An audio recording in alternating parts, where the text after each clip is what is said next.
ఇక్కడ ఇప్పుడు చూసుకున్నట్టయితే మన ఉల్లిగడ్డ, ఈ ఉల్లిగడ్డ నారబెట్టి నెల రోజులు అవుతుంది. ఫస్ట్ మొదటి కలుపు తీసాము.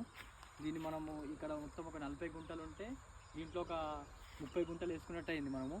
దీనికి మనము యూమిక్ యాసిడ్ అనేది, పల్ఫిక్ యాసిడ్ ఉంటుంది, దాంట్లో యాసిడ్ లెవెల్స్ ఎక్కువ ఉండి న్యాచురల్గా న్యూట్రియంట్ అది, దాన్ని ఇచ్చాము. తర్వాత దీనికి బూడిద చల్లుతాం. బూడిద చల్లిన తర్వాత ఇంకోటి యాష్ పౌడర్ ఉంటుంది. తర్వాత వీటితోనే అంటే బూడిద తెగులు రాకుండా కంట్రోల్ అవుతుంది. ఇంకోటి జీవామృతం ఒకటి వేసుకుంటే సరిపోతుంది. ఇది క్రాప్ ఇంకా కింద రూట్ డాంపింగ్ అప్ అనేసి ఒకటి వస్తుంది, దాన్ని మనము కంట్రోల్ చేసుకోవడానికి డ్రించింగ్ చేస్తే సూడోమోనాస్ ట్రైకోడర్మా సరిపోతుంది. ఇంకా వేరే ఆలోచనలు ఏముండయి.